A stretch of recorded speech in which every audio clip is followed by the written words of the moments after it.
Goosebumps are telling the story of writer R.L. Stine, whose worst nightmare comes true. Monsters from his books are out to terrify people of a small town in America. It's funny that the author R.L. Stine does exist in real life, but let's hope the movie would remain just a fantasy. The writer was a sort of caricature of the writer.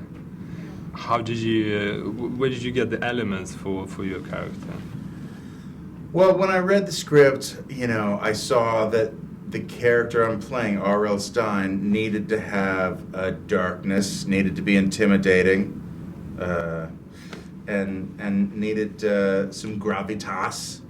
And the voice just came to me, and the character just sort of presented itself. Was there even a bit of Stephen King in there?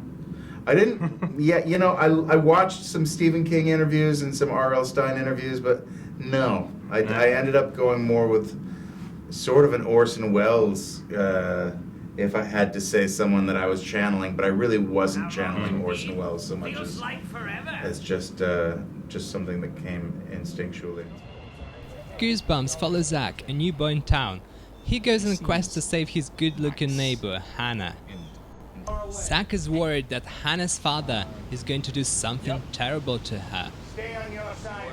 What was it like to have Jack Black as your dad?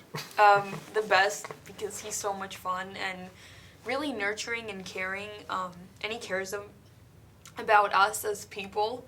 And he really, whenever we got involved or we started improvising or anything like that, he really encouraged it. And it's not like he wants all the attention. When people make a joke, he gets excited himself. He's like, was there any room left for improvisation on this particular project? Sure, yeah. There's lots of opportunities. If I thought of a line while we were shooting, I would say, let me have one more take, and I would try some different things out, and sometimes it made it into the movie. You have something like this, such flair, almost like young Mila Kunis. everyone says that, yeah. I mean, I don't mind. Do you have it, any that's Russian roots by any chance? Huh? Do you have any Russian roots by any chance? Yeah, do you? my grandma's from Ukraine. My mom Right. is half Russian and half Armenian, so I'm a quarter Amazing. Russian. Do you speak Russian at all? Как дела? Хорошо. Как у тебя? Ничего. I can have a conversation with myself. That's brilliant. Very useful. And I remember you had a few scenes on that wheel. Oh, the Ferris and, wheel, yeah. Are you afraid of heights? Yes? How did you know? I'm How terrified. did you do that? They built the Ferris wheel in two parts. Right. The bottom part was was outside, and the top part was in a studio. So I was going. There was a shot. I'm climbing a ladder to nowhere because Right. they digitally put in the next part. Yeah. That's a useful trick. Yeah. And there's a sweet and endearing love story between you and Dylan's character. Was it easy to connect and to establish that chemistry?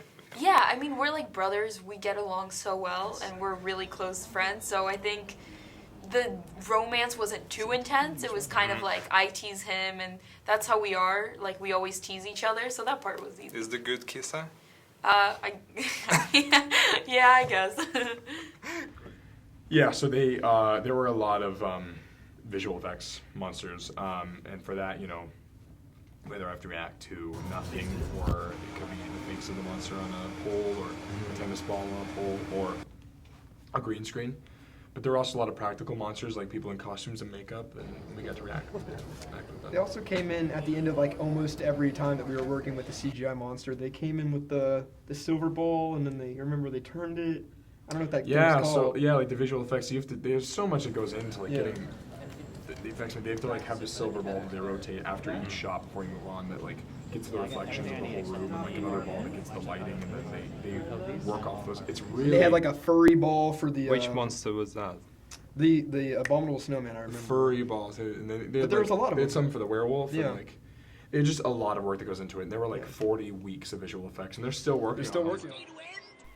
To get done and over with the monsters, the writer and his teenage crew have to destroy a cunning puppet doll, Slappy.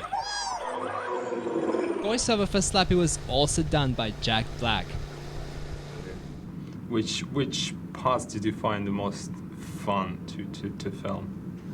I love doing the scene opposite Slappy in the theater.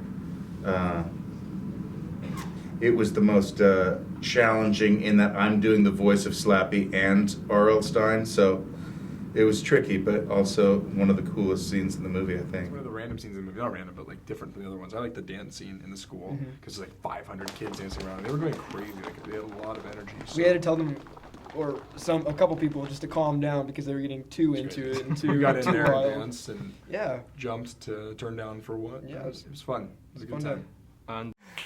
If you like my videos and would like to stay up to date with my latest interviews and reviews, please subscribe to my channel, and I promise I'll bring something very exciting very soon.